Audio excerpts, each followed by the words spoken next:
Andrew's in Washington, D.C. Hey, Andrew, how are you? Good, Dave. How are you? Better than I deserve. What's up? So we've been working to get planned for 3 years. We paid off just under $100,000 in debt, and then the next 2 years spent saving up and obviously doing the emergency fund. And we did the 3B. We saved almost $200,000. We put down money on the house. Then we have our emergency fund in place. Great.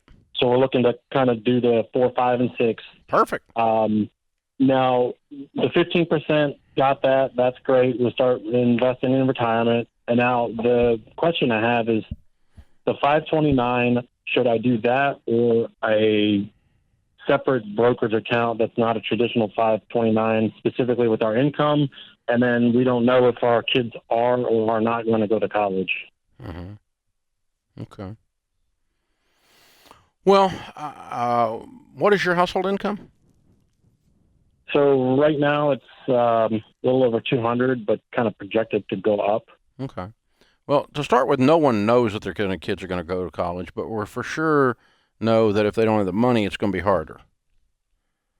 So a 529 grows tax-free. I love keeping the government's hands off the growth. It can be transferred to a sibling. It can be transferred to a parent, another family member.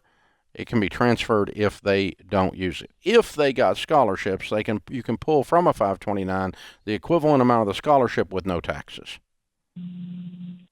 Tax-free growth. And so, yeah, I'm doing a 529. I'm not going to overfund it if you have concerns. I'm not going to put $200,000 in there. But I'm definitely going to put 40 or 50, 60 grand in there, depending on the age of the kid, and maybe even more. But and let it grow. You know, a brokerage account infers that you're buying and selling stocks, and you don't need to be doing that, especially for your kids' college. So I don't want that much risk. I just use good growth stock mutual funds and a tax-free growth in a 529. And you choose the mutual funds and you choose to move them around. That's the type of 529 you want.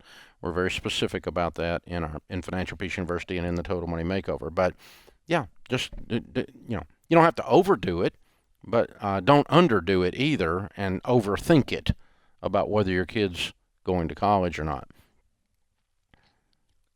Interesting. So when we start the show 30 years ago, the assumption was everybody wanted their kid to go to college, and now they don't.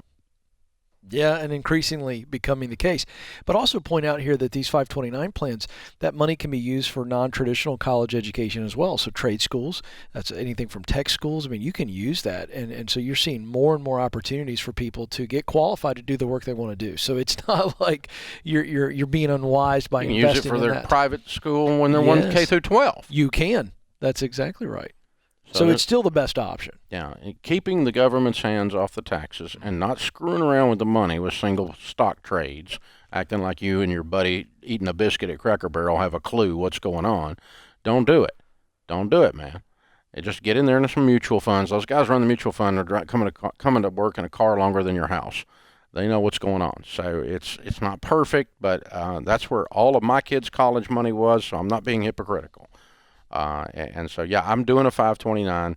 You can use private school while they're K through 12. You can do any kind of post-secondary education. There's all kinds of stuff you can use it for legally, and it keeps the government's hands off of it.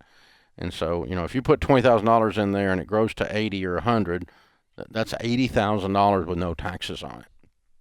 I like that. I like that a lot better than screwing around with it in a brokerage account. That's right. And a lot of options. Tons of options.